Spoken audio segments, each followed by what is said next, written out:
Hello, Mason. How's my little pal? It's springtime, and the wildflowers are just blooming all over the hills. You've probably seen them on your walks with your mom and your dad. Anyway, I thought we'd read a story today about a flower. It's called The Legend of the Bluebonnet, an old-time tale of Texas, retold and illustrated by Tommy de Paola.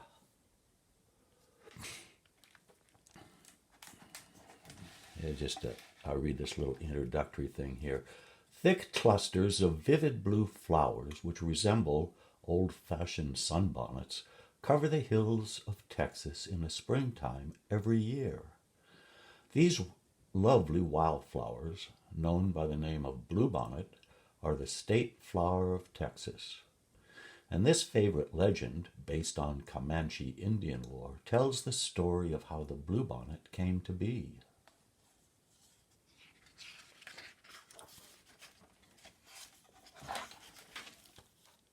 Here's a picture of a bluebonnet. It's a wild lupin.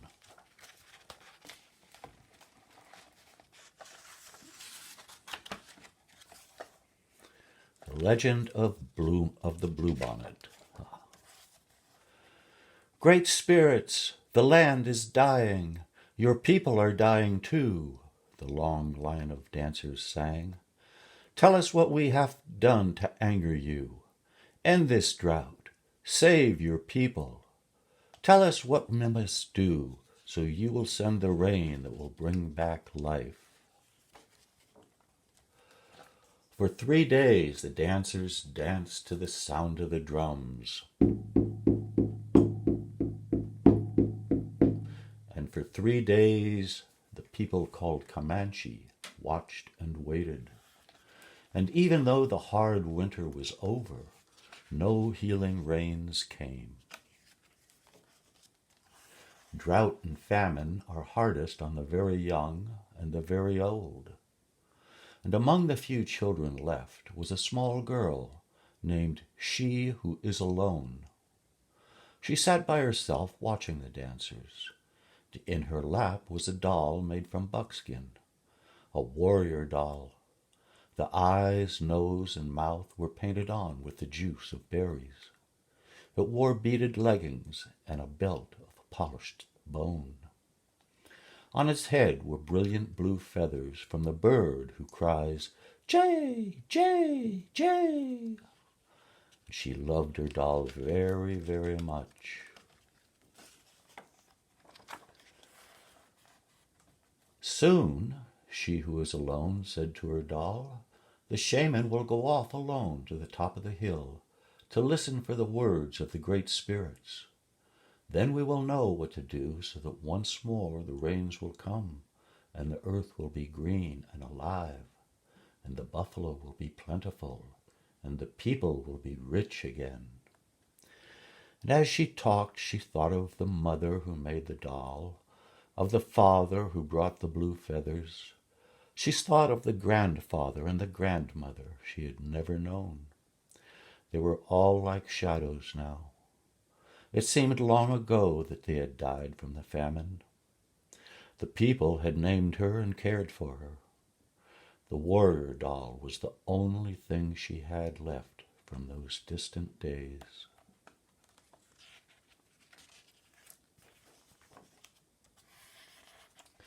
The sun is setting, the runner called as he ran through the camp. The shaman is returning. The people gathered in a circle, and the shaman spoke. I have heard the words of the Great Spirit, he said. The people have become selfish. For years they have taken from the earth without giving anything back. The Great Spirits say the people must sacrifice.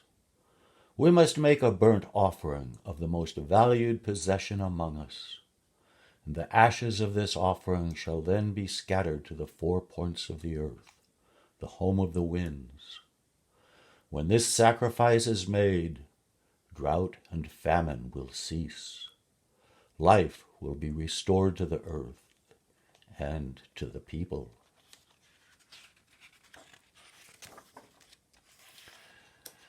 The people sang a song of thanks to the great spirits for telling them what they must do. Well, I'm sure it's not my new bow that the great spirits want, a warrior said. Or my special blanket, a woman added, as everyone went to their teepees to talk and think over what the great spirits had asked. These are teepees. Houses made out of buffalo hide. Everyone, that is, except she who was alone. She held her doll tightly to her heart. You, she said, looking at the doll, you are my most valued possession. It is you the great spirits want. And she knew what she must do.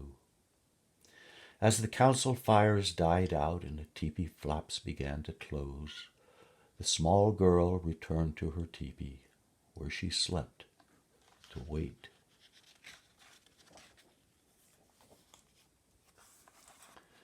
The night outside was still, except for the distant sound of the night bird with red wings. Soon everyone in the teepee was asleep, except she who was alone. Under the ashes of the teepee fire, one stick still glowed. She took it and quietly crept out into the night.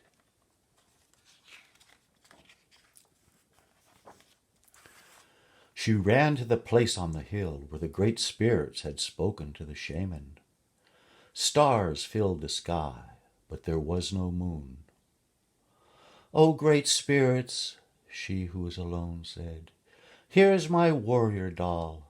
It is the only thing I have from my family who died in this famine. It is my most valued possession. Please accept it."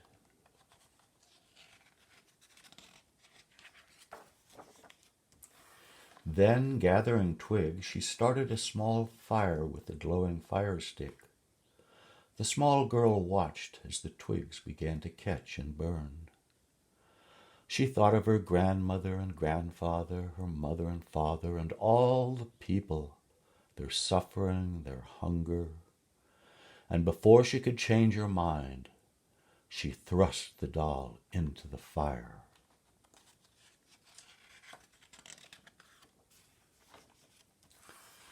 She watched until the flames died down and the ashes had grown cold. Then, scooping up a handful, she who was alone scattered the ashes to the home of the winds, the north and the east, the south and the west. And there she fell asleep until the first light of the morning sun woke her. She looked out over the hill, and stretching out from all sides where the ashes had fallen, the ground was covered with flowers, beautiful flowers, as blue as the feathers in the hair of the doll, as blue as the feathers of the bird who cries, "Jay, jay, jay."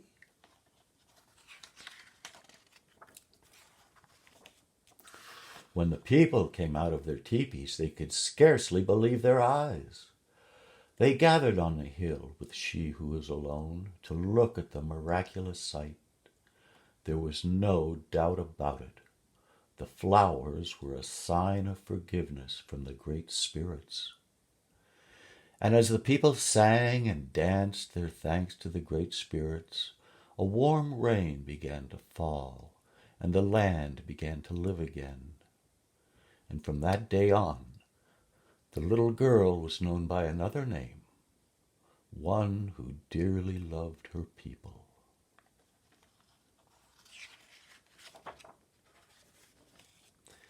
And every spring, the great spirits remember the sacrifice of a little girl and fill the hills and valleys of the land, now called Texas, with the beautiful blue flowers, even to this very day.